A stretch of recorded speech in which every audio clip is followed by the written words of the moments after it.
Hello friends, welcome to mission agri. यार आज हम बात करेंगे कुछ हटके। हर दिन तो 12th पढ़ते हैं, आज पढ़ लो फिर 11th पढ़ लो थोड़ा बहुत। ओके। और ये एक मैं आपको बुक प्रोवाइड करूँगा। ओके, चैप्टर बाय चैप्टर आपको मुफ्त में बुक प्रोवाइड करूँगा।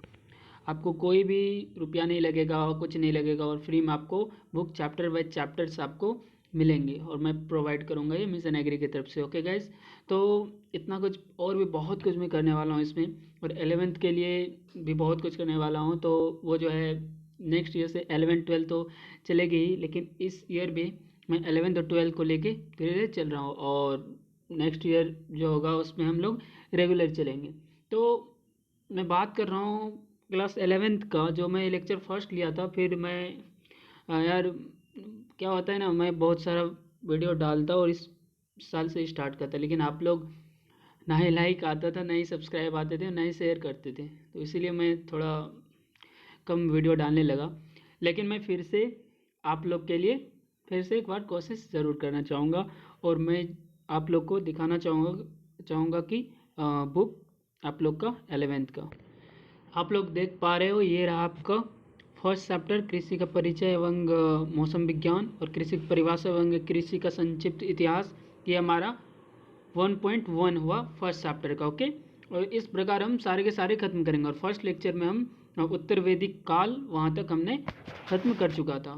तो ये आपके लिए मिशन एग्री आपको टेलीग्राम पे आपको सेंड हो जाएगा। तो जल्दी से जल्दी आपको इस लिंक में टेलीग्राम का ग्रुप कर दिया जाएगा, तो जल्दी से जल्दी जा रहा हूँ उसमें ऐड हो जाओ। ओके, और देखो फिर आगे लेक्चर लेके ज़रूर आएंगे। और ये आपका बहुत ही इंपॉर्टेंट लेक्चर होने वाला है, क्योंकि इसमें मैं नोट्स भी प्रोवाइड करूँगा, खुद के जो लैंग्वेज में दूंगा उस लैंग्वेज पे आपको ध्यान देना है। ओके यार, मैं फिर से बोलना चाहूँगा आप लोग को, आप लोग अभी कभी लाइक करिए और सब्सक्राइब करिए, और ज़्यादा से ज़्यादा शेयर करिए, और सभी एग्रीकल्चर स्टूडेंट के पास इनको पहुँचाइए।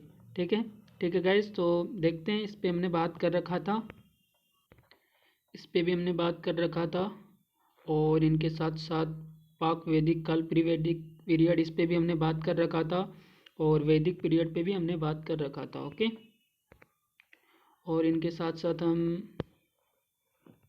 अपना देखें आगे है, तो आगे आपके इस प्रकार है। उत्तर वैदिक काल यहाँ तक हमने बात कर रखा था, और आज पढ़ेंगे हम आधुनिक कृषि का इतिहास। लेकिन ये इतिहास को स्टार्ट करने से पहले आप लोग को मैं बता दूं,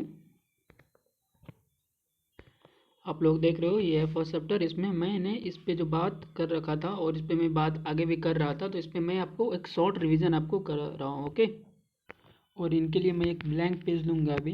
ओके, अभी मैं ब्लैंक पेज में आप लोग को डिस्क्राइब करके बता रहा हूँ। ओके, तो देखिए पहला जो चैप्टर है हमारा कृषि का परिचय एवं कृषि मौसम विज्ञान। ओके, जो कि एग्रोनॉमी है। ओके, जो कि हमारा एग्रोनॉमी है। ओके, एग्रो हम शॉर्ट में लिख रहे हैं आपको।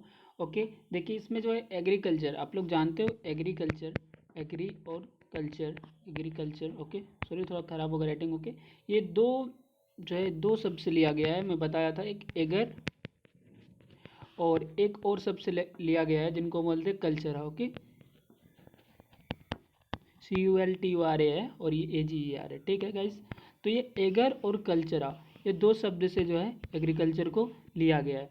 तो you know guys, eager eager means होता है, एगर मीन्स होता है मृदा। ओके, तो मैं यहाँ आप सब आपको कर दूँ, एगर की बात करें, अगर हम एगर की बात करें, और इनके साथ साथ आया था कल्चर, कल्चरा,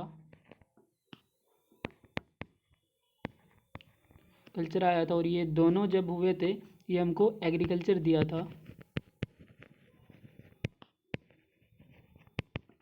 एग्रीकल्चर कैसे होता है गाइस, तो देख लो, एग्री और कल्चरा। ओके, आप लोग को डिफिनेशन इससे हो जाएगा, और इन्हीं को हम एग्रीकल्चर बोलते हैं।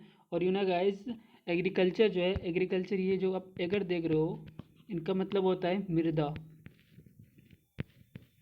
इनको हम लोग सोइल बोलते हैं। और ये कल्चरा इनको बोलते हैं, प्लस इनको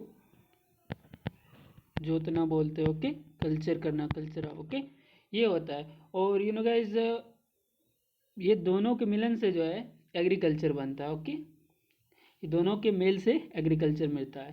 और यू नो गाइस, एग्रीकल्चर के बहुत सारे उपयोग आप लोग देखते होंगे आसपास में। और अगर आपसे क्वेश्चन कोई पूछे कि अंग्रेजी का शब्द जो है वो एग्रोनॉमी जो है वो किस किस शब्द से लिया गया है और उनका मतलब जो है वो क्या होता है, तो आप बोलना अंग्रेजी का शब्द जो है एग्रोनॉमी वो एग्रोस, एग्रोस और नोमोस, इनको हम एग्रोस बोल सकते हैं, एग्रोस और नोमोस, NOMOS। ओके, नोमस नामक दो ग्रीक शब्दों से बना है। ये क्या है, ये ग्रीक वर्ड है। ओके, तो ना गाइस ये सारे क्या है, ग्रीक वर्ड है, ये ग्रीक वर्ड से बने हैं। ओके, ये ग्रीक वर्ड से बने हैं जिनका जो है, जिसका अर्थ जो है वो खेत या भूमि आपको बताए थे, और जो प्रबंधन करना होता है। ओके गाइस, तो ये आपको एग्रीकल्चर के एक साधारण सा डिफिनेशन आपको मैं दिया हूँ। मज़ा आ रहा होगा, आई नो, तो मज़े से पढ़ना। ओके, और कोई भी डाउट हो कमेंट सेक्शन में कमेंट करना, और टेलीग्राम के जो है ग्रुप में ऐड हो जाना है। एक न्यू ग्रुप हुआ है फिर से, और उसमें 11th और 12th दोनों के ऐड होते हैं। ओके, तो उसमें सारे इन्फॉर्मेशन मिलेंगे, और 12th के टेस्ट जो होंगे, या फिर क्योंकि 11th से भी ज़्यादा मटेरियल्स 12th के आने वाले हैं, यू नो गाइज, क्योंकि उनका एग्ज़ाम भी नज़दीक है। और फिर लेकिन 11th का भी चलेगा, लेकिन थोड़ा स्लो चलेगा। ओके गाइज, और मैं नोट्स प्रोवाइड आप लोग को करता रहूँगा बाय हैंडेड, खुद का भी नोट्स आप लोग को प्रोवाइड करूँगा मैं। ओके, बस आप हम लोग के साथ बने रहिए मेरे साथ, और ज़्यादा से ज़्यादा शेयर करिए यार, और सब्सक्राइब करिए। हर एक ग्रुप में आप इसको शेयर करना है। ओके, ठीक है गाइज, तो आपको मैं बताया कि एग्रीकल्चर जो है वो दो शब्द से बना हुआ है। ओके, एग्रोस और नोमस, ठीक, जो कि एक ग्रीक वर्ड है। ओके, जो कि ग्रीक वर्ड है, और जिनका मतलब होता है खेत या भूमि या फिर प्रबंधन, खेत या भूमि, और एक वर्ड का अर्थ होता है प्रबंधन। ओके, अब मैं ऊपर से आपको बता दे रहा हूँ कि अब जो आपका एक मैं पिछली क्लास में जो बात कर रहा था, तो उस लेक्चर को मैं इसमें एक शॉर्ट टाइप में कंप्लीट कर देता हूँ, तो उसको आपको देखने की कोई ज़रूरत नहीं पड़ेगी। ओके, तो देख लीजिए, आपको बताया था ईसा पूर्व जो है, ईसा मसीह के पूर्व जो है 8700 से, ईसा पूर्व जो है 8700 से 7500 के बीच जो है पशुपालन मानव की कृषि का आधार था। आपको याद होना चाहिए, 8700 से 7500 के बीच जो है मानव ही कृषि का आधार था। तो आपसे क्वेश्चन पूछेगा कि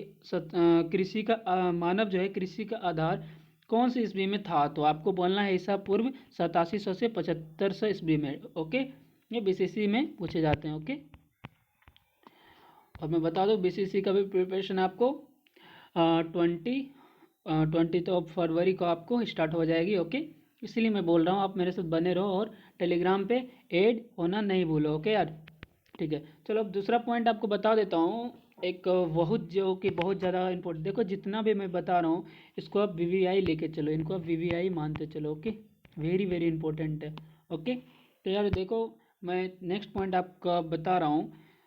देखो ईसा पूर्व जो है 4400 में मक्का मक्का जो है, मक्का जो ईसा पूर्व 4400 में मक्का, और ईसा पूर्व जो है 3500 में आलू का खेती का प्रारंभ हुआ था। तो आपसे क्वेश्चन पूछेगा कि मक्का की खेती का प्रारंभ कब हुआ था, तो आपको देना है आंसर 4400 ईस्वी में जो है, 4400 ईसा मसीह पूर्व। ओके, ईसा मसीह पूर्व 4400 में जो है, ईसा पूर्व 4400 में मक्का का खेती का शुरुआत हुआ था। ओके, इनका मक्का का, ये आपको ध्यान में रखना है। यू नो गाइज, 4400 ईस्वी पूर्व जो है क्या हुआ था, मक्का का खेती का शुरुआत हुआ था। और इनके साथ साथ आलू की खेती की बात करें, तो आलू की खेती जो है, आलू की खेती 3500 ईस्वी में आलू की खेती का प्रारंभ हुआ था। 3500 ईस्वी में किनका, तो आलू का खेती का प्रारंभ हुआ था। ओके, तो बात करें आलू की, तो वो 3500 में प्रारंभ हुआ था। तो ये सारी बात आपको समझ में आ गई, तो बताइए कपास का कब हुआ था।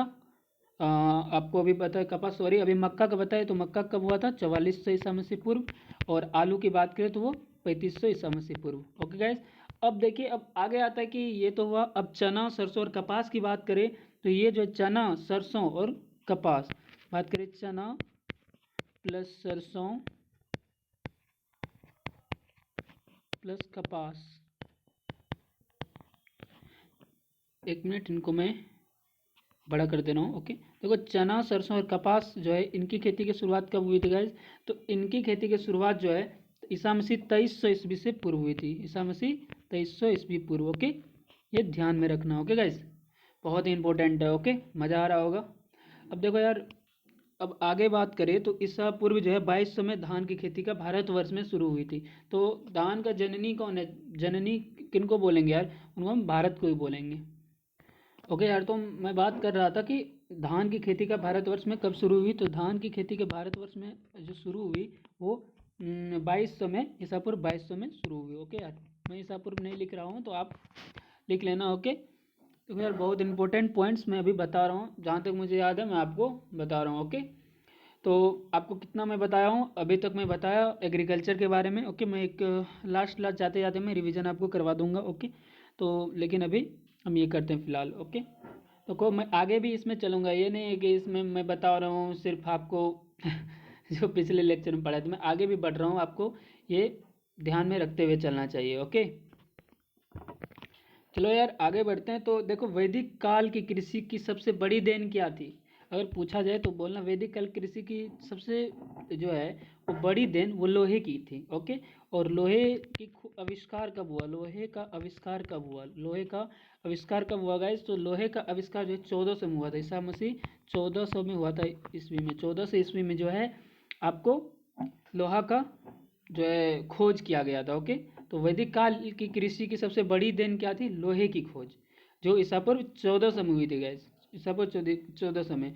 और एक बात और है, वैदिक काल में ही ईसा पूर्व जो है लगभग 1500 ईस्वी में सिंचाई की शुरुआत हुई थी। अब बात करें सिंचाई की शुरुआत कब हुई थी, तो बोलना है देखो 1400 में लोहा की खेत हुई, तो इनके 100 साल जो है बाद जो है क्या हुआ, पहले जो है आपको सिंचाई की शुरुआत हुई। ओके, सिंचाई की शुरुआत हुई, लिख लो सिंचाई की शुरुआत कब हुई? ईसा पूर्व 1500 ईस्वी में। ओके, और इतना अगर जान लियो तो और एक जान लो कि हल का आविष्कार कब हुआ था। ओके, हल का आविष्कार कब हुआ था? हल का आविष्कार जो है गाइस, ये हल का आविष्कार की बात करें तो ये 3000 में हुआ था। ईसा पूर्व लिख ही देते हैं 3000 में हुआ था। ओके, 3000। ओके, इसमें हुआ था।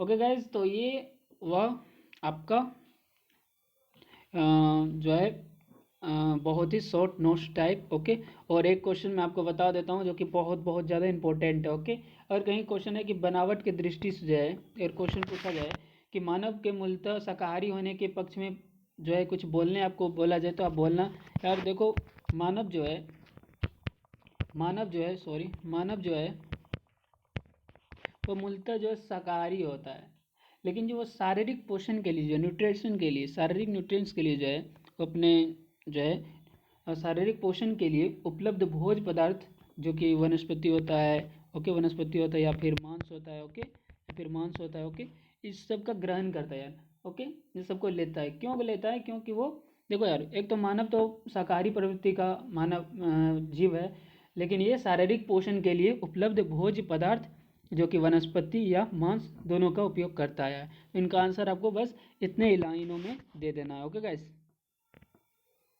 चलो यार अब स्टार्ट करते हैं आधुनिक कृषि का इतिहास। तो यार देखो, आधुनिक कृषि के इतिहास मुख्यतः जो पौधा के पोषण वैज्ञानिक आधार के इर्द गिर्द जो है केंद्रित रहा है। लेकिन जो इसके अतिरिक्त बात करें तो उन्नत किस्म का विकास, कृषि यंत्रों के सुधार, खरपतवार नियंत्रण के लिए रसायनों का प्रयोग, पौधा संरक्षण के लिए नए नए रसायनों की खोज और भी बहुत सारे महत्वपूर्ण क्षेत्र हैं इनके। और बात करें पादप पोषण पर क्रमिक वैज्ञानिक प्रयोग, जो कि यहाँ पे आप देख रहे हो अंडरलाइन किया हुआ है यहाँ पे। ओके, वेन हेलमंट जो है वेल हेलमंट के प्रयोग में मिलता है, जिन्होंने 1577 से 1644 ईस्वी के बीच मध्य जो है बीच वही बोलोगे, बताया कि सिद्धांत वनस्पति का आधार जल है।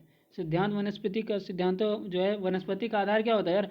जल होता है। ओके, और इसके साथ साथ 1674 ईस्वी से 1741 ईस्वी के बीच जो है आप देख रहे हो, जेथरो टुल नामक कृषि वैज्ञानिक ने हॉर्स होइंग हस्बेंड्री नामक एक किताब लिखी। तो चलो इस पे हम बात करते हैं, जेथरो टुल पे एक अपने शब्द में बात करते हैं। देखो यार, आप अंडरलाइन देख रहे हो जेथरो टुल, तो इसके पता है ये 1674 ईस्वी से जो है 1674 ईस्वी से ये, एक मिनट गाइस, देखो यार जेथरो टुल जो है ये 1674 से जो है 1674 से 1741, 1741 ईस्वी से 1674 ईस्वी से 1741 ईस्वी के बीच जेथरो नामक टुल वैज्ञानिक जो है ये कृषि वैज्ञानिक ने हॉर्स होइंग हस्बेंड्री नामक एक किताब लिखी। तो आपको अगर क्वेश्चन आएगा हॉर्स होइंग हस्बेंड्री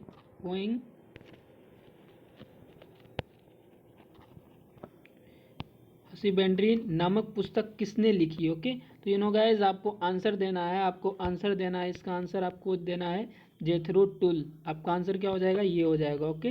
तो हॉर्स होइंग हस्बेंड्री नामक जो है बुक, वो किसने लिखी यार, वो जेथरो टुल ने लिखी। और ये 1674 से 1741 के बीच जेथरो टुल नामक कृषि वैज्ञानिक जो है इनकी वो खोज की। तो देखो यार, एक दो ऑब्जेक्टिव इन पे निकल आया, ओके। चलो यार आगे बात करें इस पे।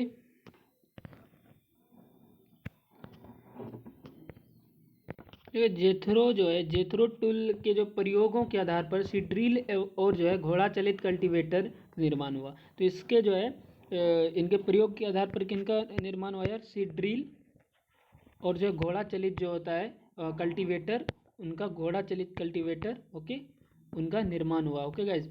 और इन पे और बात करें हम,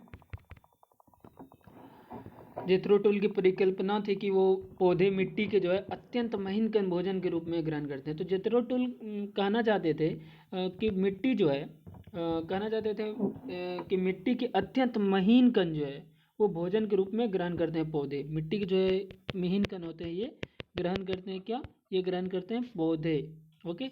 लेकिन ये गलत माना गया, आगे हम बात करेंगे, ओके। लेकिन बाद में यह परिकल्पना जो है वो गलत लगने लगी, ओके। बाद में ये परिकल्पना जो है गलत लगने लगी, ये परिकल्पना क्या गलत लगने लगी कि मिट्टी जो पौधे जो मिट्टी के अत्यंत महीन कण भोजन के रूप में ग्रहण करते हैं, ओके। फिर क्या हुआ, फिर कुछ वैज्ञानिकों ने पाया कि इस गमलों में पौधे उगाने के बाद मिट्टी के वजन में कोई कमी नहीं आती। तो देखा गया कि जब जो है गमलों में जो है जब कोई पौधा को बहुत सारे उगाया गया तो देखा गया कि उसका जो है वेट में कोई कमी नहीं आ रहा था, ओके। उसका वेट में कोई कमी देखने को हमको नहीं मिल रहा था, ओके।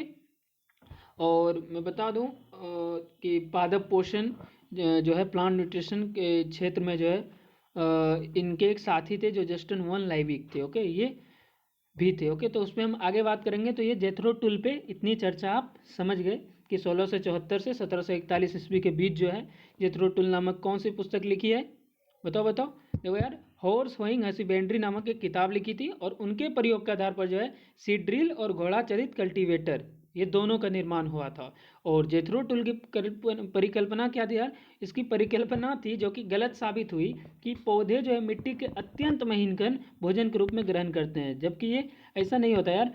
देखो ये फिर बाद में जो है परिकल्पना इसकी गलत लगने लगी और कुछ वैज्ञानिक जो है कुछ साइंटिस्ट की बात करें हम, उसने पाया कि गमला एक लिया, उसमें बहुत सारे पौधा लगाया, ओके। उनके बाद जो है मिट्टी के वजन में कोई कमी उनको देखने को नहीं मिली, ओके। कोई कमी इनको देखने को नहीं मिली, कोई कमी, ये आँख हुआ ओके, देखने को नहीं मिली, ओके। इसीलिए ये रॉन्ग साबित हो गया, ओके गाइस। मज़ा आ रहा है? जल्दी यार प्लीज़ यार लाइक करो, सब्सक्राइब करो, ज़्यादा से ज़्यादा शेयर करो, जितने हो सके उतने ज़्यादा शेयर करो और उतने ज़्यादा वीडियो आएंगे। तो यार हमने यहाँ पे बात अभी करा किनके बारे में, जेथरो टुल के बारे में पूरा बात हमने कर चुका है, ओके। और एक ऑर्थर योंग नामक वैज्ञानिक थे जिन्होंने 1741 से 1822 इसने अपना लाइफ गुजारा। इसने कुछ महत्वपूर्ण प्रयोग किए थे और उन्होंने पौधे का, गाय का गोबर, सोडियम गन पाउडर और भी बहुत सारे रसायन पदार्थों को देखा कि कुछ महत्वपूर्ण निष्कर्ष निकाले। लेकिन पादप पोषण के क्षेत्र में सबसे महत्वपूर्ण प्रयोग जो है वो जस्टिन वन लाइविक का था, ओके। चलो इस पे भी बात करते हैं और फिर आज का लेक्चर यहीं पे ख़त्म करेंगे, ओके। इस पे हम एक ब्रीफली स्टडी करेंगे, ब्रीफ में जाके, बहुत डीप में जाके इसके बारे में भी जान लेंगे, ओके। क्योंकि ये जेथरो टुल के साहब के ही साथ साथ हुआ है, ओके। और फिर हम नेक्स्ट रोज लाएंगे, ओके। और इनका पीडीएफ आपको, ये लेक्चर अगर ख़त्म हो जाता है आपका ये चैप्टर, तो आपको ये चैप्टर का पीडीएफ आपको मिलेगा, ओके। और हर एक चैप्टर का 11 का आपको इस तरह मिलेगा, ओके। तो यार प्लीज़ लाइक करो, सब्सक्राइब करो और शेयर करो। चलो देखते हैं अब ये जस्टिन वॉन लाइविक की चर्चा क्या यार। ओ, थक नहीं हो रहे हो, बोरिंग नहीं हो रहे हो यार, हो रहे हो, ओके। कोई भी परेशानी होती है कमेंट सेक्शन में बोलो, ओके। देखो यार, ये हमारा अपना चैनल है, हम सबका चैनल है, और ये बीसीसी का प्रिपरेशन कब से करा रही है आपको पता है? 20 बताओ फैब। ओके, इसमें आप लोग पहुंच जाओ। ओके, और 11 12 तो अगले साल चलेगी ही चलेगी, इसमें कोई क्या बात, डाउट तो 0% भी मत रखो यार, 100% श्योर रखो, चलेगी ही चलेगी। और अभी इसलिए मैं फास्ट बता रहा हूँ, और जब आप जाओगे फिर नेक्स्ट ईयर में तो देखना उसमें आपका एक अलग तरीके से आप खुल उठेगे, और आपको पढ़ना नहीं पड़ेगा फिर एक बार पढ़ने के बाद। ठीक, देख रहे हो ये हुआ जस्ट स्मॉल लाइबिग, तो इस पे भी बात हम जेथरो टूल की तरह करेंगे। तो जेथरो टूल आप लोग को पता है, तो चलो इस पे बात करते हो। तो देखो ये जो है पादप पोषण, प्लांट न्यूट्रिशन के क्षेत्र में जो है, ये प्लांट न्यूट्रिशन की बात करें हम, जिनको हम बोलते हैं हिंदी में पादप पोषण के क्षेत्र में सबसे महत्वपूर्ण प्रयोग जस्टस वॉन लाइबिग का था। ओके, सबसे महत्वपूर्ण प्रयोग किनका था? इनका था। ओके, तो देखिए अब बात करेंगे इन पे। तो जस्टिस वॉन लिविक जो है ने 1840 में किया था, महत्वपूर्ण प्रयोग किया था। ओके, क्षेत्र में सबसे पहले जो है पादप पोषण के क्षेत्र में सबसे महत्वपूर्ण प्रयोग किसने किया था? जस्टिस वॉन लिविक ने किया था। और कब किया था? तो 1840 में। ओके, 1840 में किया था ये, याद रखना। ओके, और उन्होंने कृषि रसायन जो है, जो कि एग्रीकल्चर केमिस्ट्री और पौधे कार्य की, जिनको हम प्लांट फिजियोलॉजी बोलेंगे, पर बहुत ही अध्ययन किया, डीपली रूप से अध्ययन किया, महत्वपूर्ण प्रयोग को कर्मिक रूप दिया, और बहुत सारे जो है प्रयोग भी इसने किया। ओके, और इनके साथ साथ हम बताओ, उन्होंने बतलाया कि पौधे जो है कुछ रसायन अपने भोजन के रूप में मिट्टी से ग्रहण करते हैं। तो जेथरो टुल की बात ही यहाँ पे रही, और इन्होंने भी कहा कि पूरी तो नहीं लेती है, लेकिन इन्होंने कहा कि जो है पौधा जो है, जो हमारे पौधे हैं वो कुछ रसायन, ये रसायन की बात किया कि कुछ रसायन जो है अपने भोजन के रूप में मिट्टी से लेते हैं। किससे लेते हैं? मिट्टी से। किसके रूप में? भोजन के रूप में लेते हैं। तो ये बात हुई कि जेथरो टुल और जस्टन वॉन लाइबिक के कृषि क्षेत्र में जो है इतनी सारी योगदानें रही है। ओके गाइस, तो ये सारे बात हम अभी कर लिए हैं। तो चलो यार एक बार फिर से मैं क्या बताऊँ, एक बार शुरू से मैं रिपीट कर देता हूँ एक फर्स्ट टाइम से। चलो यार आज का क्लास तो यहीं ख़त्म होगा, लेकिन मैं रिवाइज कर दूँ। ओके, और फटाफट सब्सक्राइब करो यार, और शेयर करो ज़्यादा से ज़्यादा, लाइक करना तो बोलो ही मई। चलो यार, हमने बताया कि एग्रीकल्चर के बारे में बताया था। एग्रीकल्चर जो है, एग्रीकल्चर की बात करें हम, एग्रीकल्चर की बात राइटिंग पर मत दो, साउंड पे ध्यान देना। एग्रीकल्चर जो है एगर प्लस कल्चरा से मिलकर बना था। ओके, जिनका मतलब हमने बताया था कि मृदा प्लस जोतना। ओके, ओके, एगर का मतलब मृदा और जोतना, और ये कहाँ से आया था मैं बताया था, ये ग्रीक वर्ड है। ओके, ये मैं बताया था, आप लोग ध्यान में रख लो, ये ग्रीक वर्ड है। तो बताया ईसा पूर्व जो 8700 से जो है 7500 के बीच किसका? पशुपालन मानव का कृषि का आधार रहा। तो आपका एक क्वेश्चन आता है, आपको एक क्वेश्चन मैं पूछ रहा हूँ, बताओ मक्का को जो है, मक्का की खेती कब से प्रारंभ हुई? ओके, ये एक क्वेश्चन, चलो कमेंट सेक्शन में बताओ। आपका सेकंड क्वेश्चन, आलू की खेती का प्रारंभ कब हुआ? ओके, और आपका तीसरा क्वेश्चन रहा आपका तीसरा क्वेश्चन, धान की खेती जो भारतवर्ष में कब शुरू की गई? धान की खेती। ओके, ये आपका तीसरा क्वेश्चन रहा, ये आपका पहला, ये आपका दूसरा, ये आपका तीसरा क्वेश्चन रहा। ओके, और एक क्वेश्चन ले लो मेरे तरफ से, मेरे का सब ले लो, लोहा का आविष्कार कब हुआ? चौथा क्वेश्चन, लोहा का आविष्कार कब हुआ? यार सारे के सारे कमेंट सेक्शन में आंसर करो। Okay guys, okay guys, thank you, आज के लिए इतना ही, फिर मिलेंगे हम नेक्स्ट लेक्चर में। ओके, वीडियो पसंद आया होगा, और जितना बोले उतना आप लोग ज़रूर करोगे, और नेक्स्ट लेक्चर में हम बहुत जल्द मिलेंगे, अगर मेरी बात सच हुई तो। ठीक है, थैंक यू।